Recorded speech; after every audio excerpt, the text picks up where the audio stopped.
जिसे ध्रुव ने अभी अभी निगल लिया था, दोगुनी ताकत के साथ फट पड़ी। लहू सम्राट ब्लड लाइन की खासियत यही थी कि यह किसी भी शक्ति को सोख सकती थी और उसे और खतरनाक बनाकर वापस छोड़ सकती थी। सर्गेश्वर अभी ध्रुव के पास पहुंचा भी नहीं था कि एक पल में उसकी आंखें हैरानी से कांप उठी। उसकी अपनी शक्तियां उसके सामने फट रही थीं। यह नामुमकिन है, वो चिल्लाया। वहां आयाम कांच की तरह चटक गया। इस हमले में इतनी ताकत थी कि यह पूरे नक्षत्र नगर को पल में उड़ा सकती थी। ध्रुव उत्साह से चिल्लाया, पूर्वज, मेरी ब्लड लाइन तो सच में जबरदस्त है। पूर्वज, रुद्रदेव ने गर्व से कहा। तो तुझे क्या लगा था मेरे द्वारा बनाई गई ब्लड लाइन जबरदस्त नहीं होगी? हाँ, रुद्रदेव ने हंसते हुए आगे कहा, लेकिन लड़के, इसे बेकार में इस्तेमाल मत करना। तेरी ब्लड लाइन अभी सिर्फ सक्रिय अवस्था में है, यह पूरी तरह जागी नहीं है। यह बिल्कुल तेरे खूनी दिल मार्ग की तरह है, एक ऐसा रास्ता जहां पीछे मुड़ना नहीं है। अगर तू रुक गया तो तू खुद निकला जाएगा। ध्रुव ने अपने मन में गर्जना की योद्धा की साधना हमेशा से आसमान के खिलाफ जाने का रास्ता रहा है, भले ही कोई देवता सामने आ जाए। मैंने कभी पीछे हटने की नहीं सोची। 9वीं आसमानी परत की ताकत फटने के बाद सर्गेश्वर के सिर के ऊपर एक चमकीला लालन को भरा 19 करोड़ 2,11 लगभग 20 करोड़ का नुकसान हुआ। ध्रुव खुद हैरान रह गया। वो लहसुम्राट ब्लड लाइन की इस खतरनाक शक्ति को देखकर उत्साहित था, लेकिन साथ ही गुस्सा भी था, क्योंकि इतने भयानक हमले के बावजूद सर्गेश्वर जिंदा था। चल देखता हूँ तू कब तक जिंदा रहेगा। जब दुश्मन कमजोर हो तो उसकी जान ले लो। सर्गेश्वर अभी बुरी तरह घायल था। उसकी 1 अरब की HP अब घटकर 80 करोड़ हो गई थी। ध्रुव ने एक कदम आगे बढ़ाया और ड्रैगन स्लेयर को पूरी ताकत से घुमाया। परम स्ट्राइक उसने गर्जना की। ब्लेड की धार इतनी तेज थी कि हवा चीरती हुई सर्गेश्वर पर गिरी। पलक झपकते ही ध्रुव का दूसरा वार तैयार था। डार्क ड्रैगन गॉड / काली ऊर्जा की लहरें सर्गेश्वर को चीरती हुई निकली। उसने ड्रैगन स्लेयर वापस रखा और स्वर्ग विच्छेदक कुल्हाड़ी निकाली। फिर लगातार हमले किए और आखिर में वह ऊंचा उछला और नीचे निशाना लगाया। गर्दन हरण, लेकिन सर्गेश्वर अभी भी नहीं मरा। उसका शरीर डगमगाया जरूर, पर वो खड़ा रहा। ध्रुव का गुस्सा और भड़क गया। उसने गर्जना की। फलक तलवार आसमान फट गया।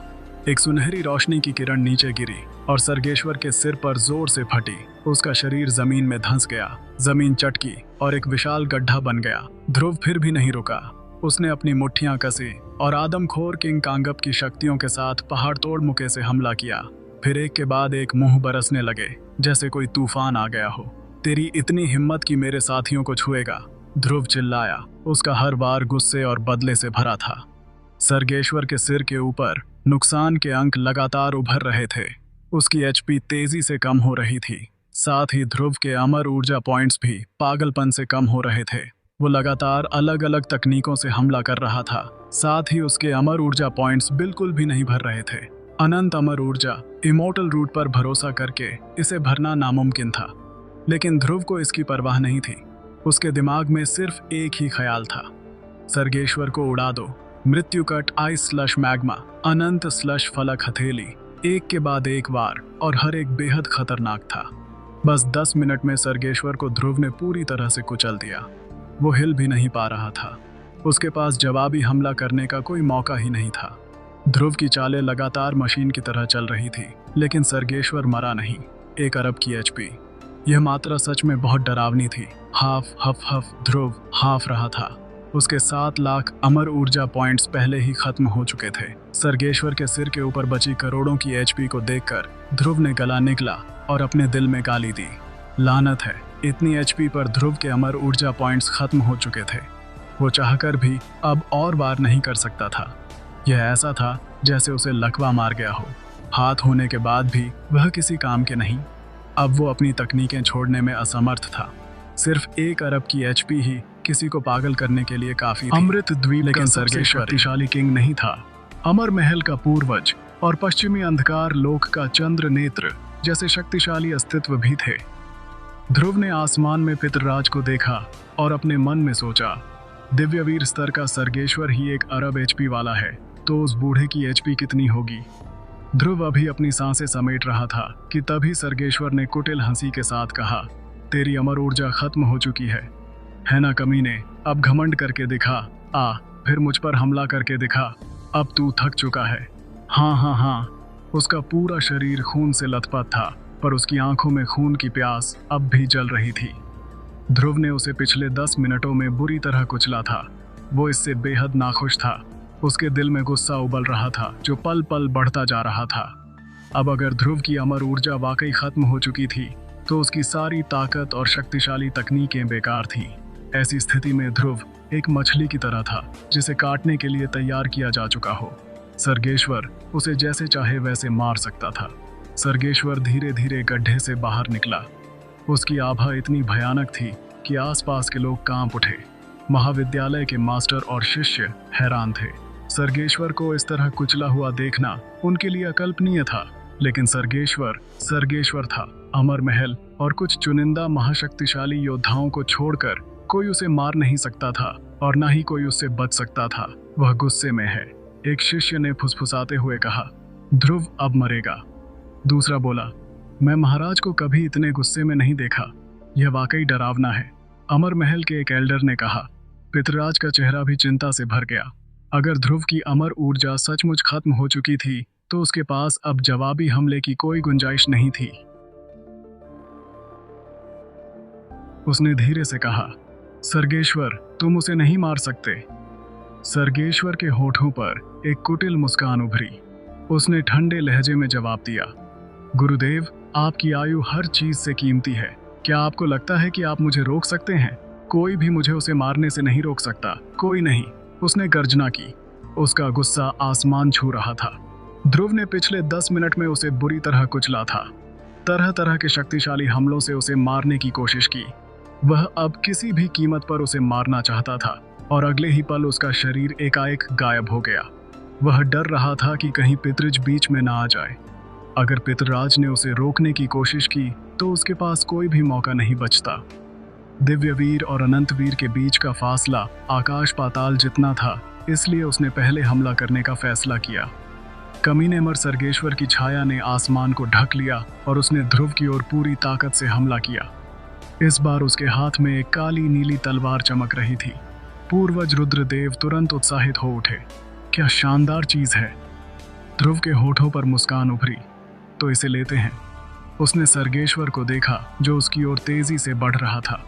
मैंने पहले ही कहा था, जो मुझे मारने की कोशिश करेगा मैं उसे पहले नरक भेज दूंगा। तो सर्गेश्वर, तू भी अब नरक जाने के लिए तैयार हो जा। जिस दिन तूने मुझसे दुश्मनी मोल ली, नहीं, तुझे तो पहली बार देखते ही मैंने सोच लिया था कि तू मेरे हाथों ही मरेगा। ध्रुव के माथे की नसें फड़क उठी और उसने गर्जना की, हयातो रागनार, बाहर आओ। आसमान से 2 छायां उसके सामने उतरी। इनको बुलाने के लिए अमर ऊर्जा की जरूरत नहीं थी। और क्या सच में ध्रुव की अमर ऊर्जा खत्म हो गई थी? बिल्कुल नहीं। उसके पास आवेग क्रिस्टल था जो एक बार में 10 लाख अमर ऊर्जा देता था। उसने इसे अब तक नहीं इस्तेमाल किया था क्योंकि यह उसका तुर्क का पत्ता था। फ्लेम ड्रैगन रूपांतरण तकनीक भी उसने अभी तक किसी के सामने इस्तेमाल नहीं की थी। यह उसके आखिरी हथियार थे जिन्हें वह तब तक नहीं खोलेगा जब तक बिल्कुल जरूरी ना हो। मारो, ध्रुव ने हुक्म दिया। हयातो ने अपनी शैडो फैन तलवार उठाई और सबसे पहले हमला किया। रागनार उसके ठीक पीछे था और 2 नमूने। क्या तू इनके भरोसे मुझसे बच जाएगा? हाँ, सर्गेश्वर ने तिरस्कार भरे लहजे में हंसते हुए कहा। वो हयातो और रागनार को जरा भी गंभीरता से नहीं ले रहा था। 8 अमर महल के एल्डरो को मारना एक बात थी, लेकिन वह कौन था? वह था अमर महल का सम्राट, एक सर्वोच्च अस्तित्व। उसे मारना असंभव था, लेकिन 3 साल पहले की बात और थी और अब का वक्त दूसरा था। रागनार भी अब और शक्तिशाली हो चुका था। बस इतना ही नहीं, ध्रुव ने उन्हें एक एक दिव्य कवच और 6 शैडो फेंक तलवारें भी दी थीं। चारों दिशाओं में हमले शुरू हो गए। बल्कि इसे एक तरफा हमला कहना सही होगा क्योंकि सर्गेश्वर एक भी वार नहीं कर पाया। वह तो बस हयातो और रागनार के 2 तरफा वारों की मार खा रहा था। उसके लगातार नुकसान को भर रहे थे। हयातो की तलवार एक चक्रवात की तरह घूम रही थी जो भयंकर नुकसान पहुंचा रही थी। उनकी हमलावर शक्तियां ध्रुव से दर्जनों गुना ज्यादा थीं और हर हमले 100% गंभीर थे। ध्रुव के चेहरे पर एक घमंडी और नीच मुस्कान थी। उसने सर्गेश्वर की ओर इशारा करते हुए तंज कसा। अरे क्या हुआ? बुढ़े थोड़ी देर पहले तो बहुत फदक रहा था, अब क्या तेरी माँ मर गई? यह बाप जो सुअर की तरह मार खा रहा है, सर्गेश्वर कुछ कर ही नहीं पा रहा था। हयातो और रागनार का तालमेल इतना सटीक था कि वह लगभग अजेय थे। जैसे ही सर्गेश्वर हमला करने की कोशिश करता, हयातो की तलवार उसके वार को बीच में ही रोक देती।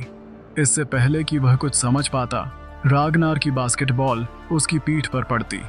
मुख्य बात यह थी कि हर हमला एक सुपर गंभीर वार था। वह पहले से ही गंभीर रूप से घायल था और लगातार हमलों ने सर्गेश्वर को और भी सदमे में डाल दिया। वह ना भाग पा रहा था, ना ही अपनी शक्तियों का इस्तेमाल कर पा रहा था। बस हयातो और रागनार के हाथों कुत्ते की तरह पिट रहा था। हाँ सर्गेश्वर, देखिए, अब उनकी ताकत यह है, मेरे अवतारों की भयंकर शक्ति। अगर उनमें से कोई एक होता तो शायद वह तेरा मुकाबला नहीं कर पाता, लेकिन दोनों के साथ में तू उनका कुछ नहीं बिगाड़ सकता। हाँ, पिछले 3 साल में उन दोनों का तालमेल इतना परिपूर्ण हो चुका था कि वे एक 9वें लेवल के स्वर्गवीर को मारने में बस कुछ ही मिनट लेते। वे दोनों मिलकर सर्गेश्वर को संभालने के लिए काफी थे। ध्रुव का उत्साह चरम पर था।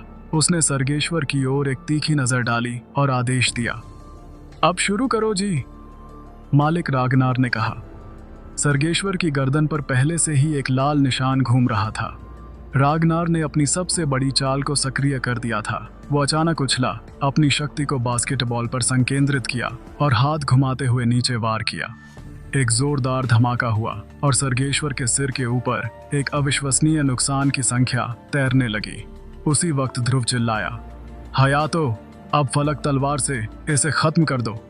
हयातों की फलक तलवार चाल ध्रुव की चाल से कई गुना खतरनाक थी, और अगर यह 6 शैडो फैन तलवार के साथ चलाई जाए तो इसका परिणाम क्या होगा, यह सोचना भी डरावना था। हयातो ने जोर से गर्जना की। आहा! एक सफेद चमकती हुई तलवार की सी रोशनी आसमान से सीधी सर्गेश्वर के सिर पर गिरी। पल में उसका शरीर चटक गया और बीच से 2 हिस्सों में कट गया। उसका दिल और चेतना का सागर टुकड़े टुकड़े हो गए। उसके सिर के ऊपर HP की लंबी पट्टी पूरी तरह खाली हो गई। नुकसान इतना भयंकर था कि वह गिनती की सीमा से परे था। 6 शैडो फेंक तलवारों के साथ फलक तलवार का भयंकर हमला। बताओ, इससे ज्यादा भयानक और क्या हो सकता है? पूछता हूँ, और कौन है जो इसका